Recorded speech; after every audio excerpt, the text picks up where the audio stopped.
ఇందాక మేము బయటికెళ్ళాక ఆవిడ చెప్పులు చూసాము.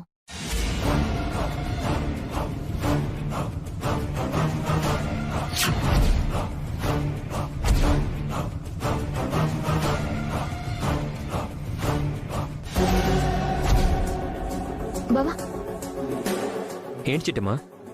ఓ పాలాడు చూడు. అవి అమ్మ చెప్పులు చిట్టమ్మా.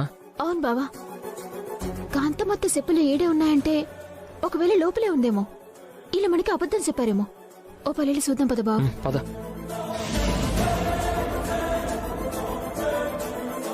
నాన్నా ఏంటే? అసలు కాంతమ్మ స్పృహలోకొచ్చింది. పొరపాటున మనల్ని గాని చూసిందనుకో, ఇదంతా మనమే చేశామని జైల్లో పట్టించేస్తదేమో. అది నిజమేనే. మరిప్పుడు ఏం చేద్దాం? ఆలోచిద్దాం నాన్నా. అత్తా అత్తా,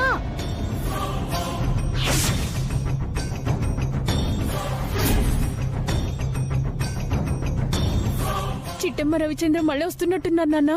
అవునే, పద దాక్కుందాం పద. ఎవరు వస్తున్నట్టున్నారా?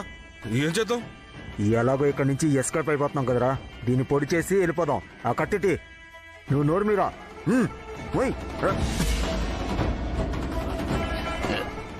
నిన్ను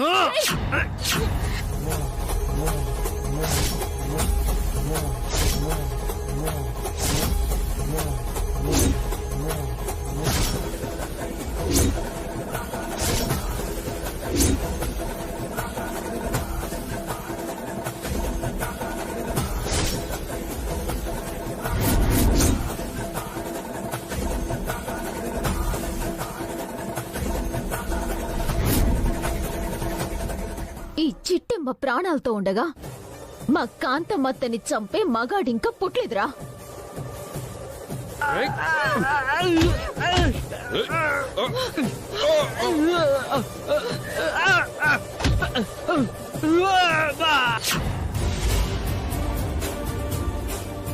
చెప్పులు చూడటం వల్లే కాంతమ్మత్త ఇంట్లో ఉందని, ప్రమాదంలో ఉందని మాకర్థమైంది. అందుకే ఇంటికెళ్లాల్సిన మేము తిరిగి ఈ ఇంటికొచ్చి ఆల్ని తరిమి తరిమి కొట్టాము. ఇంకా ఈ ఇంటి నట్టుకొని ఏలాడుతున్న కుక్కల్ని తరిమి తరిమి కొట్టడానికే వచ్చాము.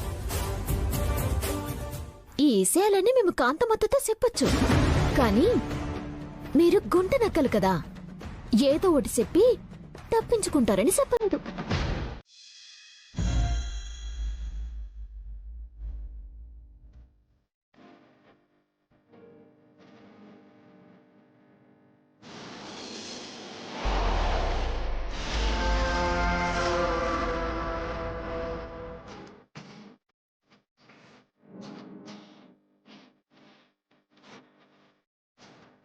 చిట్టి, ఈ రోజు మాత్రం టిఫిన్ తృప్తిగా తిన్నాను.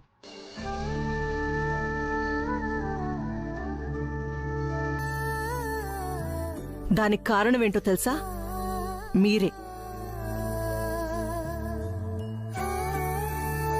మీరే గనక ఇంట్లో ఉండడానికి ఒప్పుకోకపోయుంటే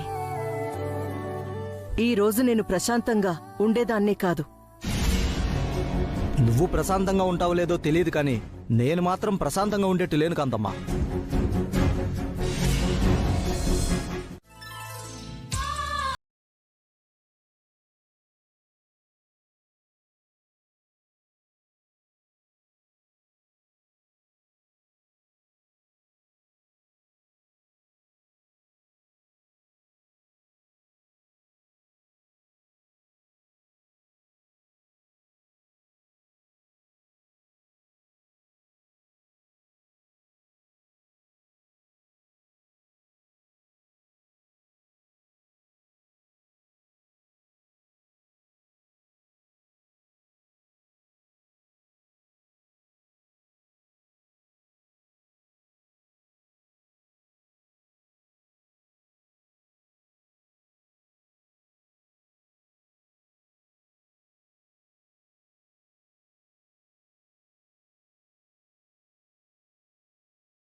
అంటావ్?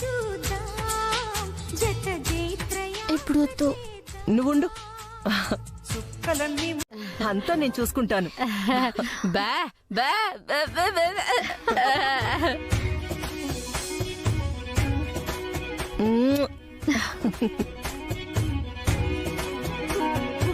బా బా బా బా. ఇక నుంచి నువ్వు ఇంకా జాగ్రత్తగా ఉండాలి, సరేనా? రా. సరే, జాగ్రత్త. నేను వెళ్ళొస్తాను. వస్తాను కోకిలమ్మ. బా బా. జాగ్రత్త. సరేనమ్మా, వస్తాను చిట్టి. అలాగే అత్త, జాగ్రత్త. Thank you. నాకేంటమ్మా, నా కొడుకు కోడలుండగా నాకే భయమూ లేదు. వస్తానురా. అలాగే. బా. వస్తా.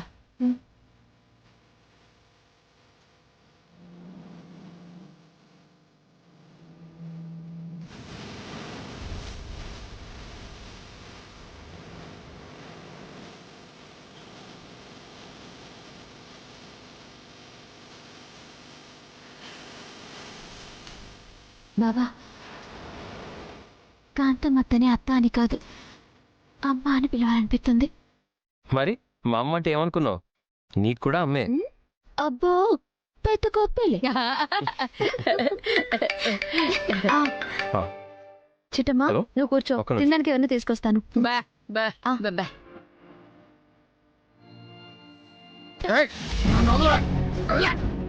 మందు బాబులం మేము మందు బాబులం మందుగా మహారాజులం. అయ్యో, నన్ను వదల. అన్నీ మాట్లాగుందే, పైగా తప్పు తాగినట్టున్నాడు.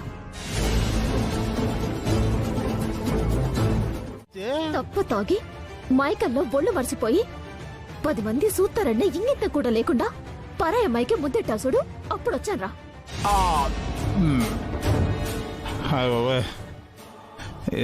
చూసేసిందా అంటే అవునరా, చూసాను. నేను మనసులో అనుకుంది, నీకెలా తెలిసిందే?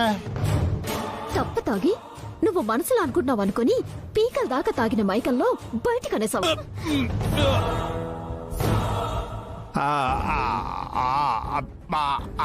అమ్మాయి ఎవరో నాకు తెలీదా? ఏదో మైకం ఎక్కువైతే దింపడానికి వచ్చింది అంతే. రే, దింపడానికి వచ్చిన అమ్మాయి అయితే నీతో అవసరంగా ఎత్తుకుంటుందిరా.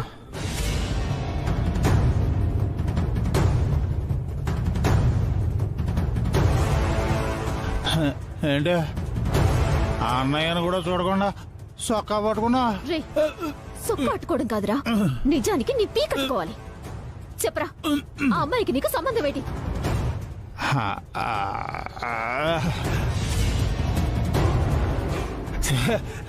చెప్పాను కదా, కళ్ళు కాంపౌండ్ దగ్గర నేను తాగి పడిపోతే అయ్యో పాపని ఇంటికి తీసుకొచ్చి దింపింది అంతే.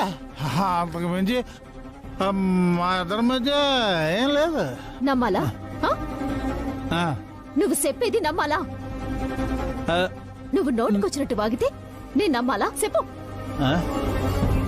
నిజంగా నీకు ఆ అమ్మాయికి ఎలాంటి సంబంధం లేకపోతే నువ్వు ఆ అమ్మాయితో అంత సనువుగా ఎందుకున్నావురా? ఆహా, ఇప్పుడేంటి, నేనే అమ్మాయికి ముద్దెట్టనంటున్నావా? అవును, నా కళ్ళారా చూశాను. అది ముద్దు కదే, ఆ కంట్లో నలకడితే చూడడానికి వెనకలాగాను.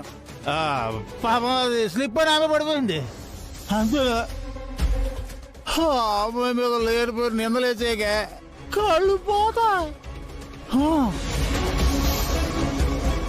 సెల్లులు అని ఊరుకుంటున్నాను, నోరు అదుపులో పెట్టుకుని మాట్లాడు, లేదంటే లేదంటే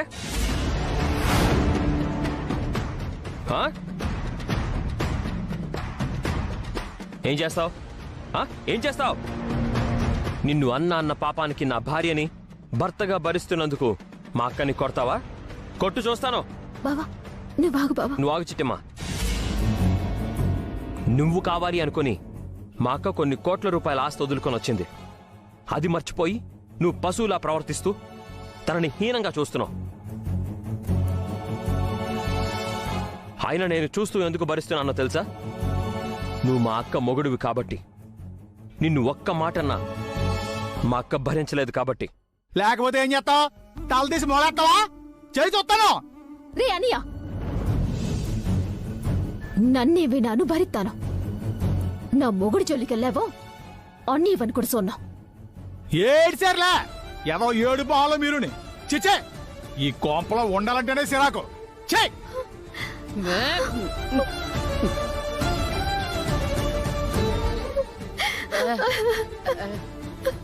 వదినా, వాడి సంగతి నీకు తెలిసిందే కదా. వాడు తాగుతూ నోటుకొచ్చినట్టు వాగుతాడు. నాకు కూడా తాగి నోటుకొచ్చినట్టు మాట్లాడాలనుంది చిట్టమ్మ, కానీ సంస్కారం అడ్డొస్తుంది.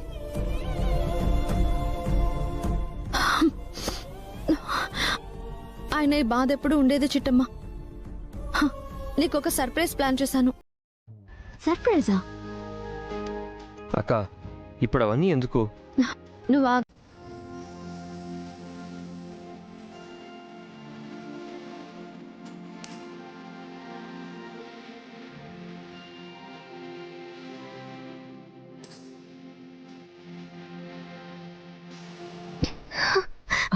చిట్టి,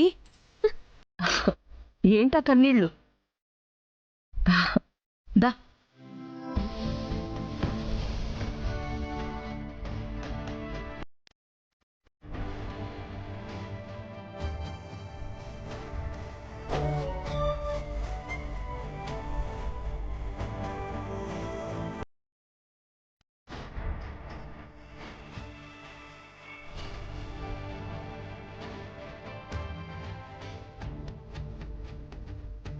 ఎన్ని రోజులుగా నీలో ఉన్న ద్వేషాన్ని, కోపాన్ని, స్వార్థాన్ని చూశానత్తా. కాని నీలో మొదటిసారి మంచిని, మానవత్వాన్ని, ప్రేమని చూస్తున్నాను. నువ్వు ఎదుటి మనిషిని ప్రేమించడం మొదలెడితే ఇంత గొప్పగా ఉంటుందా అని ఆశ్చర్యపోతున్నానత్తా.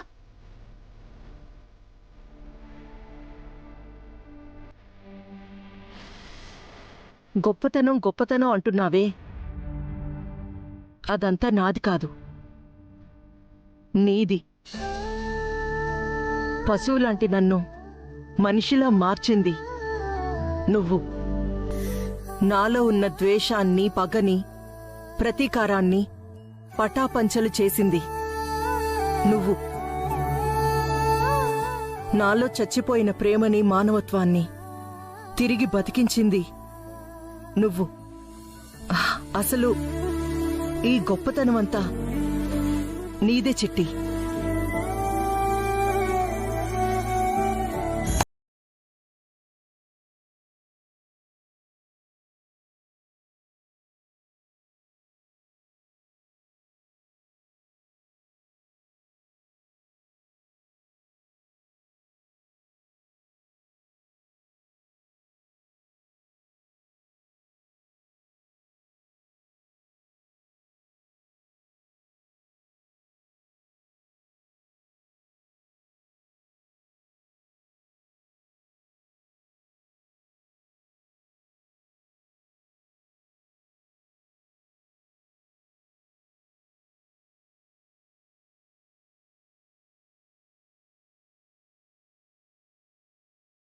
ఇంత మంచితనం ఉందని మాకిప్పుడే తెలుస్తుంది. బాబాయ్, నానమ్మ ఎంతో ప్రేమతో ఇచ్చారత్తయ్య. ఈ కానుకల్ని కలకాలం కాపాడుకోవాలి. నా బంగారు తల్లి, నా పుట్టింటి వాళ్ళు నా కోడలికి ప్రేమతో ఇచ్చిన కానుకలు. ప్రాణానికో ఎత్తుగా వీటిని కాపాడుకుందాం. అవును, ఇంతకీ మా అన్నయ్య అడిగిన కోరిక తీరుస్తున్నావా లేదా? ఏంటత్తయ్య మీరనేది? అదేనమ్మా, నువ్వు తల్లివైతే చూడాలని మా అన్నయ్య ఆశపడుతున్నాడు కదా. ఆ ఆశ నెరవేరుతుందా లేదా అని.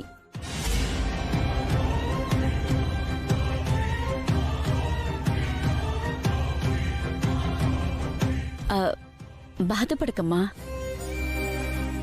పరిస్థితులన్నీ ఎప్పుడూ ఒకేలా ఉండవు. నా భర్తని కొడుకుని చూడగానే అగ్నిపర్వతంలా రగిలిపోయే అన్నయ్యే వాళ్ళని క్షమించడానికి కాస్త సమయం అడిగాడు చూడు. అప్పుడే అర్థమైందమ్మా మనకి మంచి రోజులు రాబోతున్నాయని. ఆయనే మారగా లేనిది వీళ్లు మారరంటావా? ఖచ్చితంగా మారతారు. నువ్వేం దిగులు పడకు. ఇదిగో ఈ కాఫీ తీసుకో.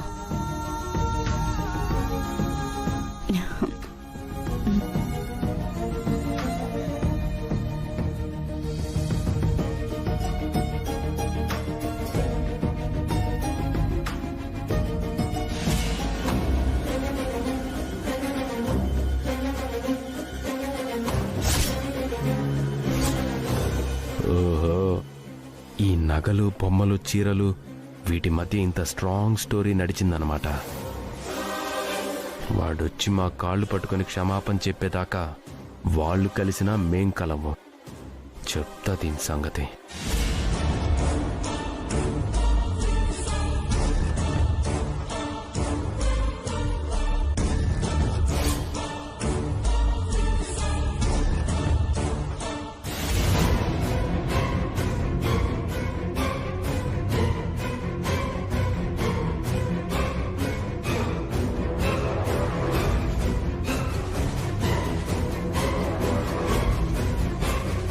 ఎందుకంత భయంగా చూస్తున్నావు? అది ఆ నగలు, ఈ చీర, ఈ బొమ్మ ఇవన్నీ ఎవరిచ్చారు? అంటే అది వర్మ. అది శతవ డ్రామాలు ఆడావంటే పీక నొక్కి చంపేస్తా. అలా అనను గాని నువ్వు నిజం చెప్పు. అది మా చిట్టెమ్మకిచ్చింది. చిట్టెమ్మ? రే వర్మ, నువ్వు మనిషివేనా? కట్టుకున్న భార్యని తల పగల కొడతానంటావా? అమ్మా, నువ్వు మధ్యలో తల దొరుచుకో. నీచుడు, దుర్మార్గుడు, నికృష్టుడైన వీరనారాయణ గడిచిన కానుకల్ని సిగ్గు లేకుండా తెచ్చింది బుద్ధి లేని నా పెళ్ళం. అందుకే ఆ జ్ఞాపకాలన్నిటినీ కాల్చి బూడిద చేయబోతున్నాను.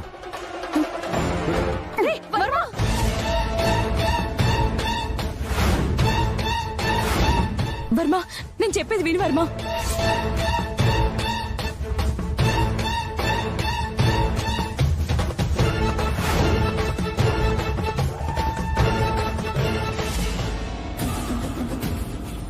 వర్మ, ఏం చేస్తున్నావురా? ఏం చేస్తున్నావు వర్మ? వర్మ, వర్మ, రే వర్మ, రే రే వద్దురా వర్మ.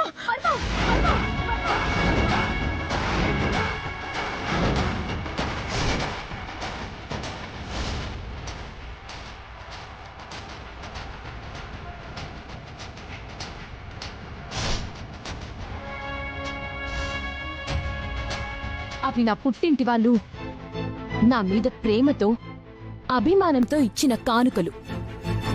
వాటిని అవమానిస్తే నా పుట్టింటి వాళ్ళని అవమానించినట్టే. అవమానించేదేంటే? వాళ్ళిక్కడికి వస్తే నరికి ముక్కలు చేస్తాను. నోర్ముయ్.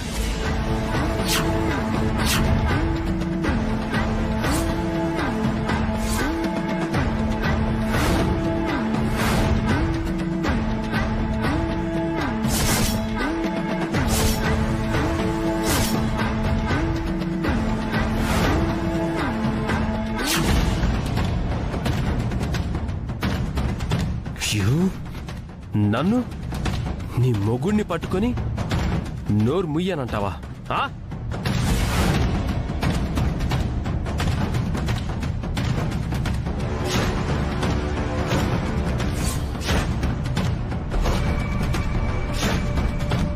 మాట్లాడవే.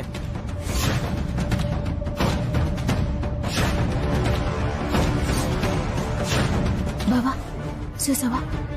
మా చెల్లెలు ఎరికించాలని నా చెల్లె తప్పు చేస్తే దాన్ని సాకుగా చూపించి విడాకులిప్పించాలని ఆ తండ్రి కొడుకులు ప్లానింగ్ వేశారు.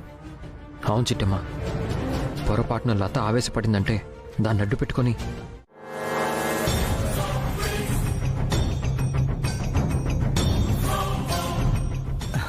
నమస్కారం అమ్మా. నమస్తే, కూర్చోండి. లాయర్ గారు, కాకినాడ సిటీలో అవుట్స్కట్స్లో నాకున్న ఆస్తుల వివరాలివి.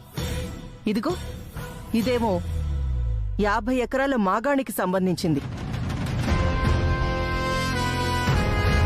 ఇదేమో 60 ఎకరాల కొబ్బరి తోటకి సంబంధించింది. ఇది 1200 గజాల స్థలానికి సంబంధించింది.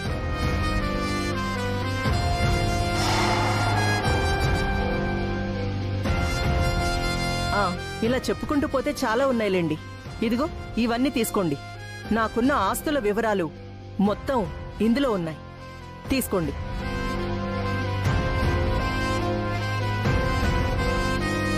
నాన్నోయ్, చూసావా కాంతమ్మ దగ్గర ఎన్ని ఆస్తులున్నాయో? అవునే, ఇన్ని కోట్ల రూపాయల ఆస్తులున్నాయని నాకు కూడా తెలియదే. సరే చూద్దాం ఉండు నాన్న. ఇవే కాకుండా బినామీ పేర్ల కింద 70 ఎకరాల పొలం, ఓ 10 ప్లాట్లు ఉన్నాయి. వాటి వివరాలు కూడా మీకిచ్చిన డాక్యుమెంట్స్లో ఉన్నాయి. వీటన్నింటినీ నా కూతురు బిడ్డ పేరు మీద, నా కొడుక్కి పుట్టబోయే బిడ్డ పేరు మీద వీలునామా రాయించాలి. ఓకే మేడం, ఎవరెవరికి ఏమేం రాయాలో వివరాలు నాకు చెప్పండి. వీలు రాయించి రేపే రిజిస్ట్రేషన్ చేయించేస్తాను. నా యావదాస్తిని నా మొదటి మనవడికి, పుట్టబోయే మనవడికి సమానంగా రాయండి. Okay madam. కాంతమ్మ గారు, మీరు తొందరపడుతున్నారేమోనండి. నేను తొందరపడ్డవేంటి? అంటే నా ఉద్దేశం, ఏ వ్యక్తి అయినా వయసు అయిపోయిన తర్వాత మంచాన పడ్డాక ఆస్తులు రాయాలి అంటారు. మీరేమో ఆరోగ్యంగా ఉన్నప్పుడే మీ ఆస్తులన్నీ రాసిస్తున్నారు. రేపొకనాడు మీరు మంచాన పడ్డాక మీ వాళ్ళెవరూ మిమ్మల్ని చూడలేదనుకోండి, అప్పుడు మీ గతేమిటమ్మా? అవునమ్మా, ఆస్తులుంటేనే ఇయ్యాల రేపు పిల్లలు అసలు చూడ్డం కష్టం. మీ పేరు మీదన పైసా ఆస్తి ఉంచుకోకపోతే రేపు ఏ వృద్ధాశ్రమంలోనో పడేస్తారమ్మా. నోర్మోయ్,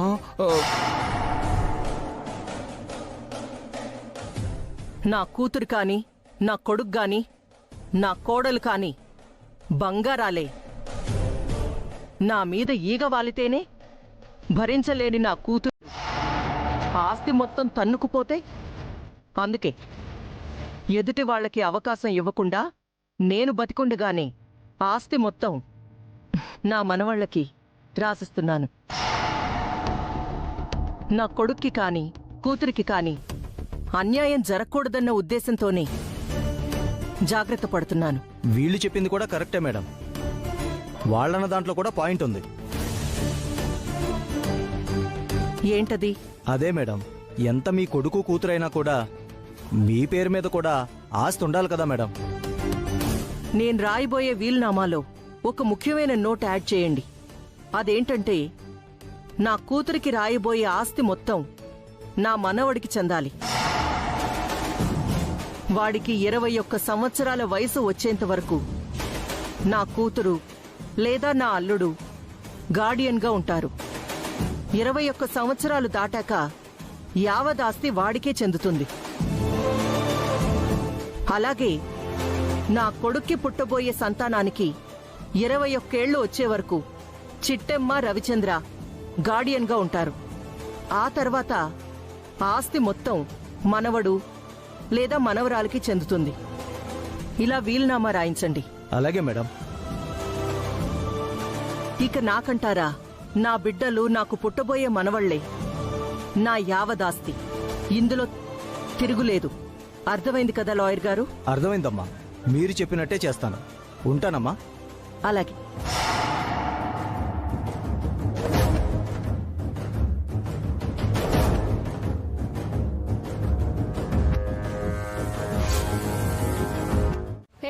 మర్యాదగా మాట్లాడవే.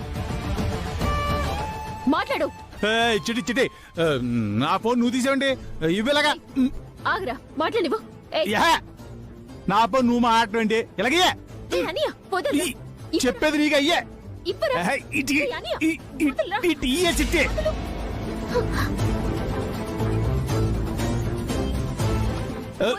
వదులు చిట్టి. ఏమన్నా నేను ఏమన్నా చెప్పాను కదా మళ్ళీ. ఏమైంది చిట్టమ్మా?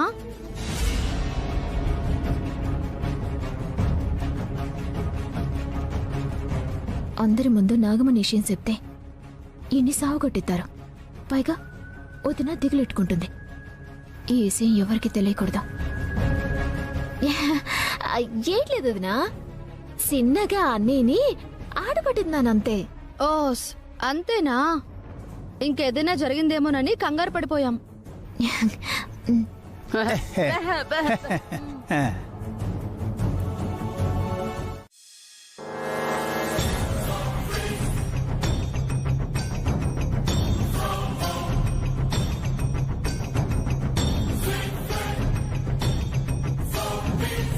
రే వర్మ, ఈరోజు చిట్టెమ్మ సీమంతం కదూ? అవును నాన్నగారు. మరి నీ భార్య చిట్టెమ్మ సీమంతానికి వెళ్తుందంటావా? ఖచ్చితంగా వెళ్తుంది నాన్నగారు. కాకపోతే మనం వెళ్ళనివ్వం కదా. నువ్వు వెళ్ళనివ్వను అంటే మాత్రం ఆ అమ్మాయి ఆగుతుందంటావా? ఖచ్చితంగా వెళ్ళి తీరుతుందిరా. మనకు కావాల్సింది కూడా అదే కదా నాన్నగారు. కానీ ఆ అమ్మాయిని వెళ్ళనివ్వకుండా ఆపడానికి ఏదో ఒక రీజన్ కావాలరా. భలే వాళ్ళు నాన్నగారు. రీజన్ ఏముంది, రోజుకోటి దొరుకుతుంది. రే వర్మ, నీ భార్య వస్తుంది.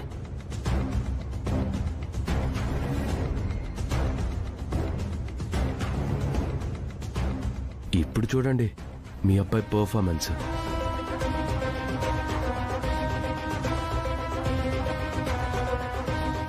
వర్మ, ఈరోజు చిట్టెమ్మక్క శ్రీమంతం తెలుసు కదా? మర్చిపోయే విషయం అది. కాకపోతే నాకు ఆఫీస్ వర్క్ ఉంది లత, నువ్వు ఒక్కదానివే వెళ్ళిరా. రే ఏంట్రా వెళ్ళమంటున్నావు? నాన్నగారు,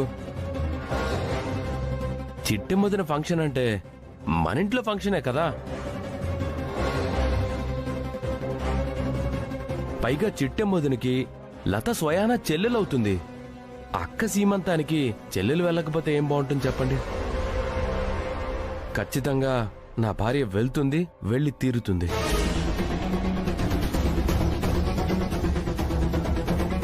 ఇది కళా నిజమా?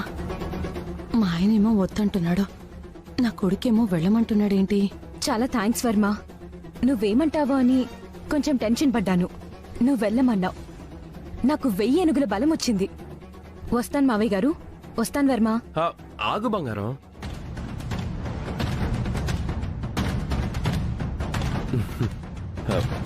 జనరల్ గా మగాడు బయటికి వెళ్తుంటే ఆడవాళ్ళు ఎదురొస్తారు. కానీ ఈ రోజు మాత్రం నా భార్య వెళ్ళబోతుంది, నేను ఎదురొస్తాను.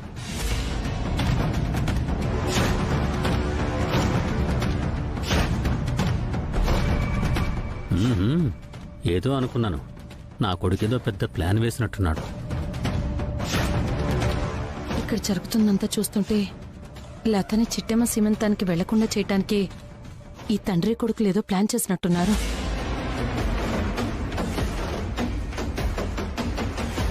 వెళ్ళతా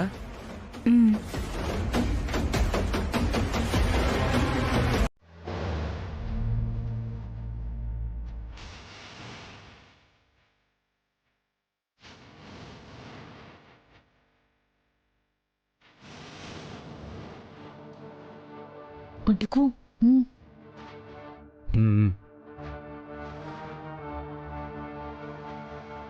అమ్మా, ఇంకోసారి ఆలోచించండి అమ్మా.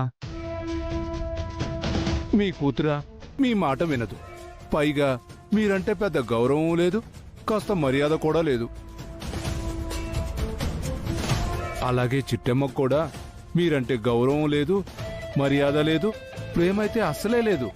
అలాంటి వాళ్ళకి మీరు వయసులో ఉండగానే ఆస్తులన్నీ పంచేస్తే తర్వాత మీరు ఇబ్బంది పడతారు కదమ్మా. అవునమ్మా, నా బాధంతా మీ గురించే. అంతగా మీ కొడుకు పిల్లలకి, కూతురు పిల్లలకి ఆస్తులు ఇవ్వాలి అనుకుంటే మీ తదనంతరం మాత్రమే చెందేటట్టుగా మీరు రాయొచ్చు కదమ్మా. ముందుగా ఇచ్చేయటం ఎందుకు? మీ ఇద్దరు కాస్త నోళ్లు మూస్తారా? ఎవరికి ఎప్పుడు ఎలా ఆస్తులివ్వాలో నాకు తెలుసు. మీ నుంచి నేను నేర్చుకోని అవసరం లేదు. గతంలో నేను చేసిన ఏదో పనుల వల్ల నా జీవితం ఎప్పుడు ముగిసిపోతుందో, నా బ్రతుకు అంతమయ్యేలోపు నా కడుపును పుట్టిన బిడ్డలకి న్యాయం చేస్తానో లేదో అని భయం వచ్చింది. ఆ భయానికి సమాధానమే నేను తీసుకున్న నిర్ణయాలు. నేను చచ్చాక నా శవం దగ్గరకొచ్చి నా కొడుకు, నా కూతురు, మా అమ్మ మాకు ఏమీ ఇవ్వకుండా చచ్చిందే అని ఏడవకూడదు. రేపు నా మనవరాళ్ళు, మనవళ్ళు, మా నానమ్మ ఒక పనికి మాలింది, స్వార్థపర్రాలు, అందుకే మాకు చిల్లిగవ్వ ఆస్తి కూడా మిగల్చకుండా పోయింది అని నా మనవరాళ్ళు, మనవళ్ళు తిట్టుకోకూడదు. అందుకే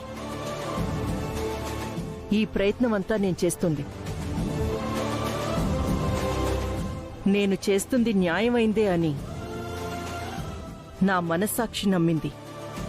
అందుకే వయసులో ఉండగానే నా యావదాస్తిని 2 ముక్కలు చేసి నా బిడ్డలకివ్వాలని డిసైడ్ అయ్యాను.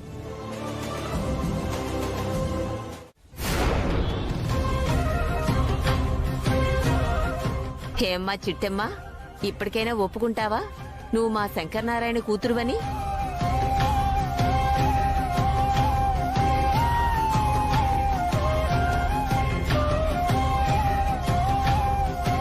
అచ్చో భగవంతుడా, ఇదేటిలా దొరికిపోయాను. కాంతమత్తకి మాటిచ్చాను, నా అల్లుడి మీద ఒట్టిట్టాను. ఇదేటిలా నోరు చేశాను. అక్క, ఎందుకక్కా నువ్వు నా సొంత అక్కవైనా ఆ నిజాన్ని నీ గుండెలోనే దాచుకొని నాకు దూరంగా ఉంటున్నావు? చెప్పక్క, నువ్వు నా అక్కవే కదూ? నువ్వు నా సొంత అక్కవే కదూ? చెప్పక్క, చెప్పక్క.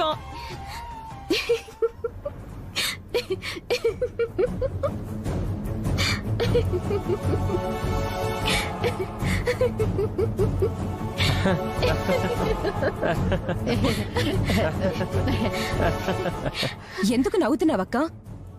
మరి లేకపోతే శంకర్ నారాయణ గారికి నేను కూతునేటమ్మా. ఆయన నాకు తండ్రేటి, నువ్వు నాకు సొంత చెల్లెలివేటి.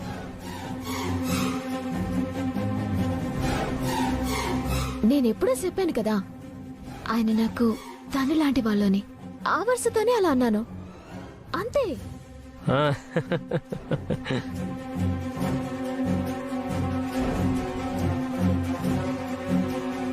లేదక్కా, నువ్వు అబద్ధం చెప్తున్నావు.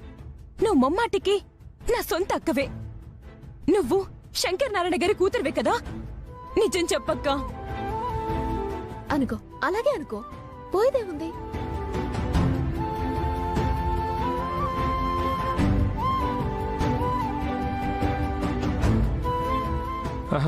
అవును సార్, తను శంకర్ నారాయణ గారి కూతురైతే ఆ నిజం చెప్పడానికి తనెందుకు ఆలోచిస్తుంది? ఆలోచించాల్సిన అవసరమే ఉంది. ఎప్పుడో చెప్పేసి ఉండేది కదా. తనకి వాటాగా రావాల్సిన ఆస్తి మొత్తం మీ దగ్గర నుంచి తీసుకుని ఉండేది కదా.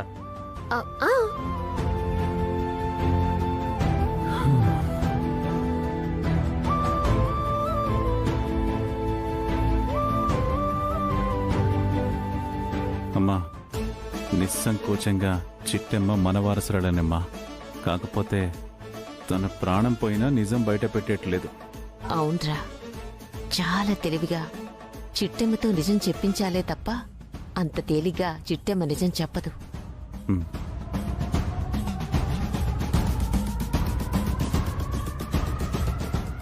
సర్లేమ్మా,